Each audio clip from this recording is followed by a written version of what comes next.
All right, hello. I am the author of the WK program, and today I'm going to show you how to install, configure, and use WK. So, what is WK? It's a witch key-like pop-up window for systems running X11 and Wayland, and the look and feel is heavily inspired by D menu and B menu. And so, why would somebody want to use WK? Well, let's go ahead and take a look at the introduction and see how it advertises itself. And so we see here it offers users a portable, scriptable, and highly customizable interface for their key chord mappings through a number of sources.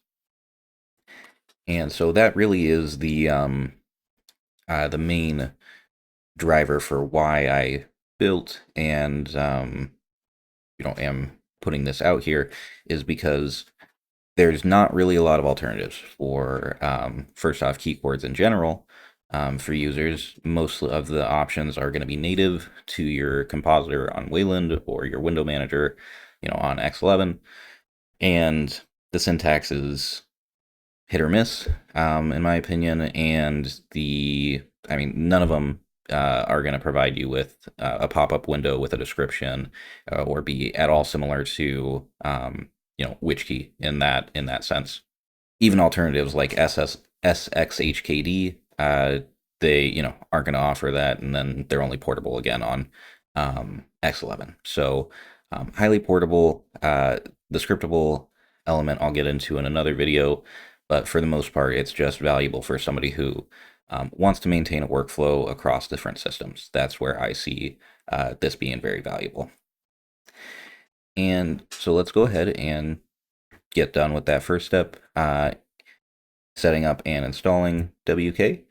I should probably have these reversed here, but you're first going to want to make sure you've got all the dependencies. It's a C program, so C compiler. And then you can build it for each system respectively. You don't have to build it for both. Whichever one you do build it for, you'll need the relevant dependencies. For Wayland, you're definitely going to want the Wayland roots layer shell protocol available for your compositor. Your compositor will need to support that. I have done some testing with XWayland. It works, but it only displays on the main screen. So if you run a dual monitor setup, then um, it's not gonna move with your mouse or with the focus. So a little bit frustrating on that one, but does work and maybe fine for some people who need it there. And so let's get started here.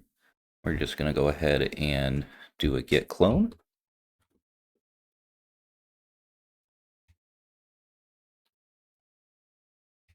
All right, and so with that done, we can cd into the directory, and from here, I just want to point out that why are we cloning this to build it? Shouldn't this be in like repositories and stuff like that?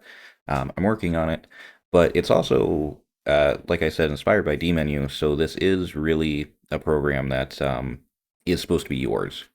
uh, compiled and have everything together in it. It's not going to be like a suckless program in the sense that I'm asking you to edit the source code extensively for the config file. Yes, if you want to have things built into the binary at that level.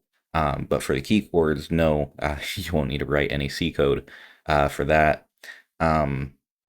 The but that philosophy is there, that it's yours. You can extend it and change it and everything, and have your version be your version. And so with that, we're going to get started. A little bit of a different layout than a suckless program if you're used to that. We're going to go into the config directory, and then for your configuration, that's all done in config.def.h or just .h if you just move it there and don't have the .def anymore. And so we're taking a look here, and there's a number of options that can be changed with WK. There's a description for pretty much all of them. I tried to provide that so that it's pretty self-explanatory. I think the only ones that we're going to change for this video are going to be the delay. So like which key, when you start a key chord sequence, you press your key chord. So I'm pressing comma, and then takes a while for the actual um, pop-up window to come up. WK has the same thing. You can set it to whatever you want. It's in milliseconds. The default is 1 second, but we're going to set it to 0 for this, so we get instant feedback. I'm not going to change this, but the number of columns to use, or the max number of columns to use, that variable is a little different than you might think. That one is essentially saying how many columns, what is the maximum number of columns that the menu can have. And what WK is going to try to do is then, based on however many key chords that you've got to be displayed, for that particular sequence, it will try to fit those key chords at most in that number of columns, or if it fits into, if it's better to put it in, say, 4 columns and have less empty space, it'll do that. So it's not always going to be that number of columns. It'll be whatever has the least empty space between 1 and that maximum number. So if you don't care about empty space and you just want, as many key chords or as many columns as possible, you can do that, but it's probably not going to look very good. So that one's probably the only interesting one out of the bunch. Or, well, I guess there is the menu width and the menu gap. So the menu width kind of has two states. It can be -1, and then it'll be half as wide as your screen. It can be 0, and then it's as wide as your screen. And then anything else, it'll be literally that wide. Menu gap, somewhat similar, except that one's really only got 2 different states. And that gap is the gap between the bottom of your screen and where the window will be displayed. So with -1, it adds 1/10 of your screen height between the top or the bottom of the screen and the menu. Okay, and then the rest is pretty self-explanatory. Menu radius, you can change the curve on the border of the menu. And then the other thing I'm going to change here is the font size. Make that a little bit bigger so that everybody can see. And so that's pretty much all I'm going to do there. We're going to go ahead and run a make. Not actually going to install it for this video. And then we can go ahead and run WK. And as you can see down here, it's going to list our key chords, which I can show you in keychords.def.h, or if you've made the program, keychords.h. Syntax is terrible, so you're never going to have to write this, thankfully. But it's got it all right here.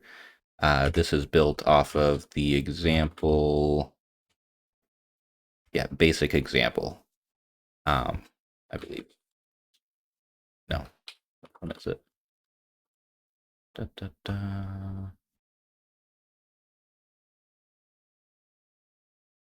Maybe I don't have it here for some reason. Okay, but that's basically what it looks like. What we're working with here as far as the look and feel configuration goes. As far as the actual how do you bind key chords?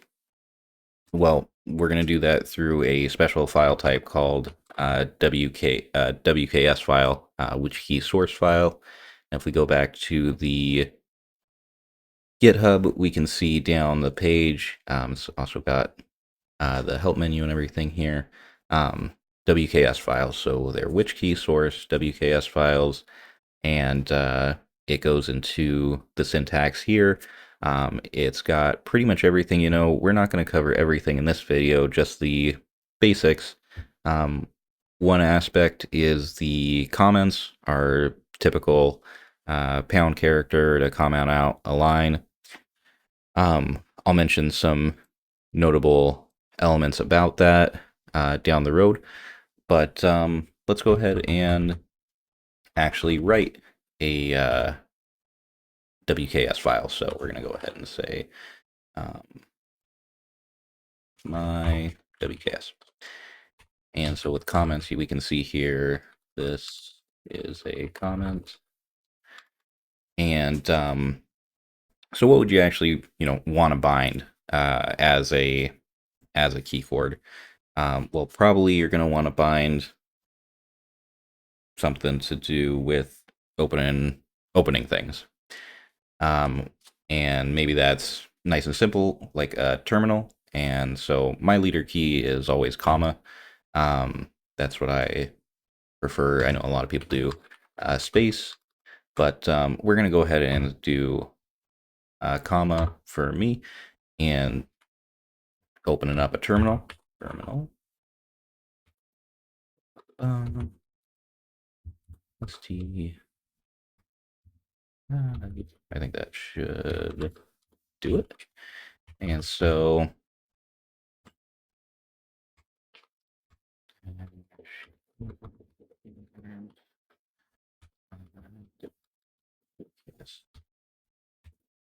all right, there we go. And so what did we actually do there? I just wrote a bunch of stuff out, but didn't explain any of it. So what did we actually do? And what's the syntax? So first off, we've got I'm going to give this a little bit of a break here. We've got the key or trigger key, as it's called in the documentation. We've got the description, which is right here, just a double quoted string. And then we've got the command, which this is the traditional way of giving a command, but there's some other ways that that you can delimit when a command begins and ends, that I'll get into in the next video. But that's pretty much it for basic keywords. You've got your trigger key, which is just written as it's typed. So if the key that you are going to have as your trigger key is a printable key, you can just type it here. It should support all UTF-8 key codes. I've even got an example here for Unicode, and that also works. Samples. And obviously I don't have those bound to a keyboard, but if you are a weirdo and do, you can use that. So it should support, languages of all types and sizes just fine. But for what about for keys that are not printable? There's a lot of keys like that. Well, we have got, these are called special keys. The ones I was describing previously are normal keys. But the special keys are all listed in the repo. We've got the arrow keys, tab, space, return or enter, delete. All of these, even some volume keys and media playback keys, are recognized as special keys. Not everything. If there's something that isn't listed that you would like to be listed as a special key, please go ahead and let me know through a pull request or an issue, and I'll do my best to get that supported.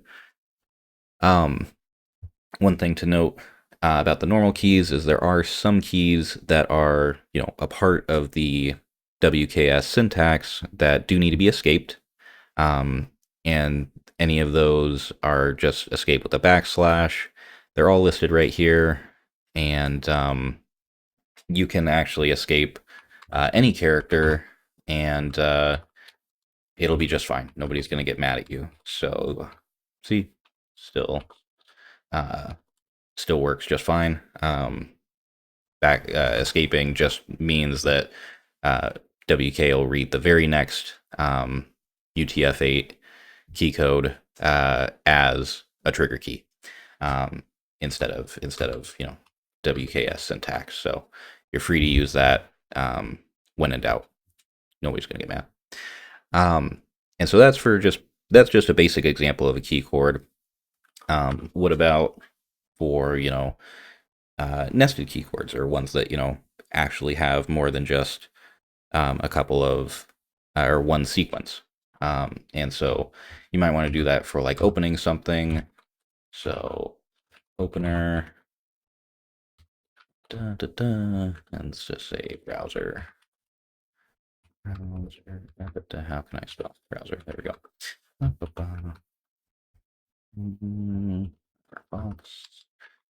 Yeah, maybe you want to actually name Firefox over here, so it's not just ambiguous. And so what do we do there? I just typed, again, a bunch of stuff out. So we've got, and we can go and see this in the documentation again. So we've got now what's called a prefix, and a prefix is going to have a trigger key, a description, and then for this video, we're just going to focus on the block portion. We're going to skip over keywords. And so after the description, we've got a opening bracket, and then one or more key chords, and then a closing bracket. And so that's exactly what we have here. So we've got the trigger key, we've got our description, and then we've got our key chords. I can add more and say you've got some other programs to open. So other, and another, I can't spell, another program. I don't know, something. Emacs. There you go. And so you can keep that nest going and have your key chords as long as you want. You can, add as many as you want. That's all just fine. Obviously, probably don't want to try to rebind the same key a bunch of times. But yeah, that's pretty much the basics. It is, as far as I'm concerned, a lot simpler than a lot of alternatives, and much more user friendly. It's just a file, so wherever you've got this WKS file, you can then take that and have WK behave in the same way. You can take it all over the place. Oh, I did mention comments previously, and that they behave differently in different contexts. So normally, a comment will work, as expected. You can comment out this and then, blah blah blah. But inside of descriptions and inside of commands, it's not going to work. There is a syntax highlighting issue that I've got to fix on the WKS mode package side that I haven't gotten around to for the commands yet, I guess. But I assure you, it's not gonna break it, and we can actually prove that with and if we run this and do sorry, first off, you can see right here, the pound character was not interpreted as a comment. Other, and then B is just going to echo that. So I've got to fix this, or, well, for some reason, because it's in quotes, it doesn't care. Yeah, I've got to fix that. I'm not an eLisp wizard. But I assure you the documentation is accurate. It's not going to be treated as a comment, the beginning of a comment, when inside of a description or inside of a command. And so, okay, now you've got your Firefox. your key chords, these beautiful key chords that you just love.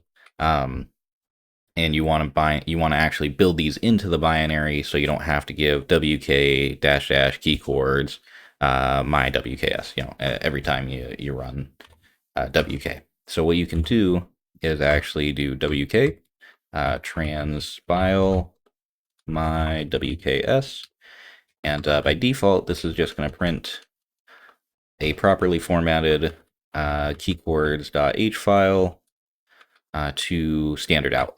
And then we can redirect that to config keychords.h, and I deleted the s. And then we can run make, and then we can run wk without any argument, and now we can see that yes, they are built into the binary. And if we go back in, we can see, yep, there we go, some ugly bullshit. And so that's pretty much it. There's the man pages for the WKS syntax. It goes into it extensively. I try to cover everything. There's a lot more about the WK program here that I have not covered that I will cover in another video. The one thing I want to know is how do you actually use this, because right now I'm just running WK at the command line. Well, obviously, once it's installed, you'll just be able to run WK. But essentially, I just have that bound when I press, super comma. It just runs WK from DWM, and so there you go. And so that's sort of like my leader key, and then it just has all my key bindings. You can also and so that's basically it. So when you're moving to another system, once you've got WK built and installed, you can just do one bind inside of your window manager or compositor, whatever you use, and then now you've got your leader key and access to WK, and it's you just have to do it once, take it wherever it's supported, and you're good to go. There's a lot more, again, that can be covered here, and I will be going over all of that in another video. WK has a lot more stuff that makes it unique and scriptable, and everything it advertises itself to be. So if you want to take a look at that stuff, take a look at the next video. But if this is all you really need, just basic key chords with prefixes and descriptions and a pop-up window, this will get you where you need to be. And yeah, I appreciate you watching, and look forward to seeing you in the next video or any feedback you might have. Thanks so much. Bye.